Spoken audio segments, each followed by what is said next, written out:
ஆரம்பிக்கிறதுக்கு முன்னாடி நம்ம துவா ஓதிக்கலாம். ரப்பி ஷ்ரஹ்லி சத்ரி வ யஸ்ஸிர்லி அம்ரி வஹ்லுல் உக்தத்தம் மின் லிசானி யஃப்கஹு கௌலி. ரப்பி ஸித்னி இல்மா ரப்பி ஸித்னி இல்மா ரப்பி ஸித்னி இல்மா.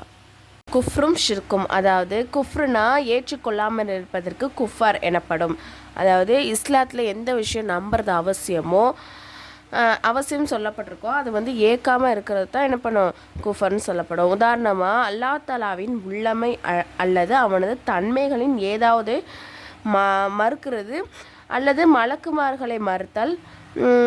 இப்போ வந்து நம்ம கொள்கையில் மெயின் என்ன, அல்லாஹ் நம்புறது, அவனுடைய வானவர்கள் தூதர்கள் இதெல்லாம் நம்பணும்ல. அதை வந்து எல்லாத்தையும் மறுக்கிறது, வானவர்களை மறுக்கிறது, அப்படி இல்லாட்டி வேதத்தில் ஏதாவது ஒன்று வந்து மறுக்கிறது. அதே மாதிரி குர்ஆன் ஷரீஃபில் ஏதாவது ஒரு பகுதியை வந்து மறுக்கிறது, அதாவது ஏற்றுக்காமல் இருக்கிறது. சரிங்களா, இது பொய், இதை வந்து நாங்கள் ஏற்றுக்க மாட்டோம்னு சொல்கிறாங்க இல்லையா, அதுதான் சொல்கிறாங்க. அல்லது நபிமார்களின் எவரேனும் ஏற்றுக்கொள்ள மறுத்தல். அதாவது இப்போ எப்படின்னா, இப்போ ஈசா நபியை பின்பற்றக்கூடியவங்க என்னது, குரானை வந்து ஏற்க மறுக்கிறாங்க இல்லையா, நம்மளுடைய நபியை வந்து ஏற்றுக்கொள்ள மாட்டேங்கிறாங்க இல்லையா, அந்த மாதிரி விஷயத்தை தான் சொல்கிறாங்க. சரிங்களா, உதாரணத்துக்கு சொல்கிறேன், ஓகேவா.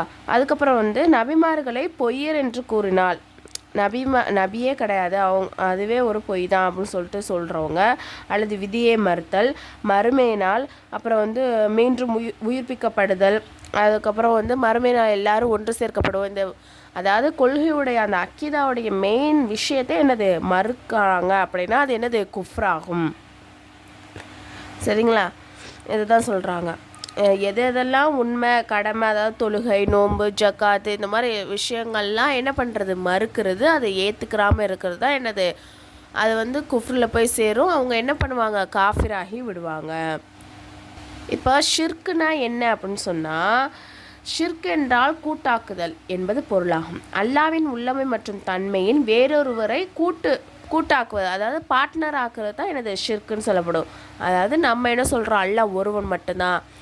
சரிங்களா, இப்போ மழையை பொழிய வைக்கிறதும் அல்லாஹ் தான், அதே மாதிரி இடியை வர வைக்கிறதும் அல்லாஹ் தான், காற்றை வர வைக்கிறதும் அல்லாஹ், எல்லாத்துக்குமே அல்லாஹ் ஒருவன் மட்டும்தான். அப்போ வந்து இப்போ மாற்று மதத்தார் என்ன சொல்லுவாங்க, மழை பெய்ய வைக்கிறதுக்கு ஒரு இறைவன், அப்புறம் என்னது காற்று வர வைக்கிறதுக்கு ஒரு இறைவன், வெயில் அடிக்கிறதுக்கு ஒரு இறைவன், உணவை கொடுக்கறதுக்கு ஒவ்வொரு இறைவன், ஒவ்வொன்றுக்கும் ஒவ்வொரு தனித்தனியாக பிரிப்பாங்க இல்லையா. அப்போ அல்லாவோட வந்து இன்னொருத்தவங்களும் கூட இருக்காங்க அப்படின்னு சொல்லிட்டு ஜாயின் பண்ணுறது தான் என்னது, அல்லாஹ்க்கு நிகராக இன்னொருத்தவங்களை இணையாக்குறது தான் ஷிர்க்கு. குஃப்ருனா என்னென்னா, அந்த அல்லாஹ் என்னென்ன விஷயங்கள்லாம் ஈமான் கொள்ளணும்னு சொல்லியிருக்கானோ அதை மறுக்கிறது தான் என்னது குஃப்ரு. ஷிர்க்குனா இணை வைக்கிறது, அல்லாஹ்வுக்கு இணையாக இன்னொருத்தவங்களை ஜாயின் பண்ணுறது. சரிங்களா, இப்போ அல்லாவின் உள்ளமையில் ஷிர்க்கு வைத்தல் அப்படின்னா என்ன அப்படின்னு சொன்னால், அதாவது அல்லாவை தவிர வேறொருவரை இறைவனாக நம்புதல். உதாரணமாக கிறிஸ்துவர்கள் அல்லாவை இறைவனாக ஏற்றதோடு இப்போ வந்து அல்லாவை இறைவன் ஏற்றுக்கிறாங்க, இருந்தாலும் ஈசா நபியே என்னது இறைவனுடைய அதாவது பிள்ளை, மரியம் அலைஹிஸ்ஸலாம் அவர்கள் இறைவனுடைய மனைவி அப்படின்னு சொல்லிட்டு இறைவனுக்கு நிகராக ஆக்குறாங்க இல்லையா, அதான் ஷிர்க்கு. சரிங்களா, அதாவது அவங்க என்ன சொல்லுவாங்கன்னா 3 இறைவனை நம்புறதா அவங்க வந்து சொல்லுவாங்க. இப்போ 3 இறைவர்கள் அப்படின்னு சொல்லிட்டு அவங்க நம்புறனால அவங்க என்ன ஆக்கப்படுவாங்க அப்படின்னு சொன்னால் முஷ்ரிக்குகள், அதாவது இணை வைப்பாளராக அவங்க வந்து ஆகிவிட்டார்கள். நெருப்பை வணங்குபவர்கள் அவர்களும் என்னது முஷ்ரிக்குகளாக இருக்கிறார்கள். அதே மாதிரி சிலையை வணங்குறவங்க, சூரியன் சந்திரன் மரம் இந்த மாதிரி விஷயங்களை நம்புகிறவங்களும் இறைவன் நம்புகிறவங்களும் என்னது முஷ்ரிக்குகள் தான். சரிங்களா, அதாவது இணை வைப்பாளர்கள்னு சொல்கிறாங்க. இப்போ வந்து அல்லாஹ்வுடைய உள்ளமையில் நம்ம பார்த்துட்டோம். அடுத்து அல்லாஹ்வுடைய தன்மையில் ஷிர்க்கு வைக்கிறதுனா என்ன அப்படின்னு சொன்னால், அல்லாஹ்வின் தன்மைகள் ஷிர்க்கு வைத்தல் என்பதன் விளக்கம் என்னவெனின், அல்லாஹ் தஆலாவுக்கு மட்டுமே சொந்தமாக உள்ள சில தன்மைகளை வேறொருவர்கள் இருப்பதாக நம்புவது. உதாரணமாக அல்லாஹ் அல்லாத வேறொருவரை இரணம் அளிப்பவர், குழந்தையை கொடுப்பவர், அதாவது அல்லாஹ் மட்டும்தான் என்னது எல்லாத்துக்கும் உணவு கொடுக்கக்கூடியவன், குழந்தை இல்லாதவங்க குழந்தை கொடுக்கக்கூடியவன், இந்த மாதிரி என்னென்ன விஷயங்கள் இருக்கோ அது எல்லாமே அல்லாஹ் ஒருவன் தான் கொடுக்க முடியும். அதை விட்டுட்டு அதாவது மற்றவங்களை நாடி போகிறது, அதாவது எப்படி சொல்கிறாங்க அப்படின்னு சொன்னால், வேறொரு இறைவனை இவங்க வந்து குழந்தை கொடுக்கக்கூடியவங்க, இவங்க வந்து உணவு கொடுக்கக்கூடியவங்கன்னு மற்றவங்க, அதாவது அல்லாஹ் செய்யக்கூடிய அந்த தன்மையில் இன்னொருத்தவங்களை என்ன பண்ணுறது, ஜாயின் பண்ணுறது தான் என்னது அல்லாவின் தன்மையில் வந்து ஷிர்க்கு வைத்தல் அப்படின்னு சொல்லப்படும். அதாவது மற்றவங்களுக்காண்டி நோன்பு வைக்கிறது, அதே மாதிரி மற்றவங்களுக்காண்டி அறுத்து பறியிடுறது, இந்த மாதிரி விஷயங்கள்லாம் அடங்கும். குஃப்ரும் ஷிர்க்கும் தான் பாவங்களின் மிகப்பெரிய பாவமாகும். தௌபா செய்யாமல் இவ்விரு பாவங்களும் ஒருபோதும் என்னது மன்னிக்கப்படாது. குஃப்ரு ஷிர்க்கு வைத்த நிலையில் மரணித்தவர் நிரந்தரமாக எங்கே தான் போவாங்க, நரகத்துக்கு தான் போவாங்க.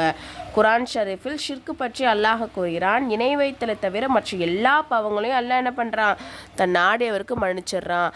ஆனால் அந்த குஃப்ரும் ஷிர்க்கு என்னது, பாவ மன்னிப்பு கேட்காம அது வந்து என்ன சொல்கிறது, அல்லாஹ் அந்த விஷயத்தை மன்னிச்சா மட்டும்தான் அவங்களுக்கு வந்து நல்லது கிடைக்கும். சரிங்களா?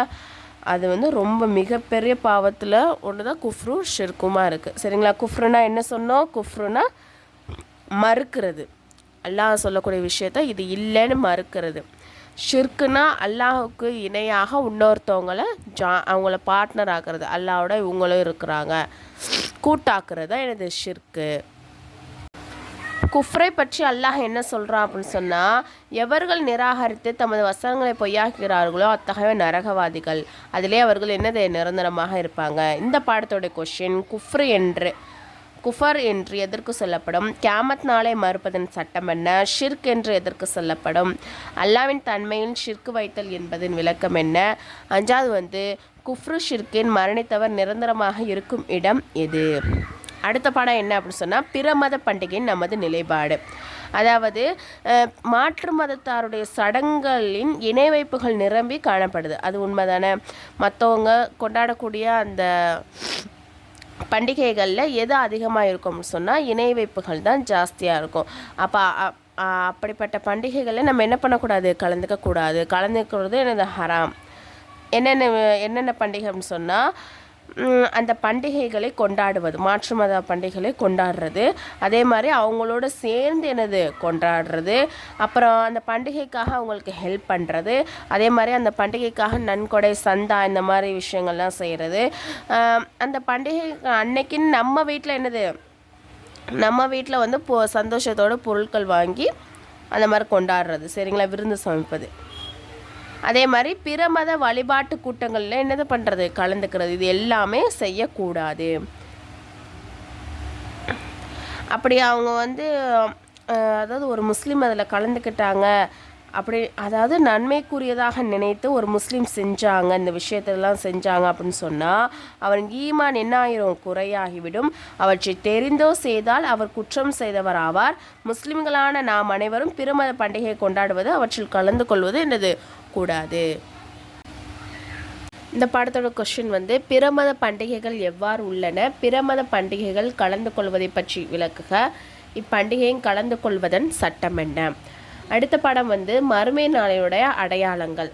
அதாவது கியாமத் நாள் எப்போது வரும் அதை பற்றி அறிவு எல்லாமே என்னது அல்லாஹுக்கு மட்டும்தான் தெரியும். அல்லாஹை தவிர வேறு யாருக்குமே தெரியாது.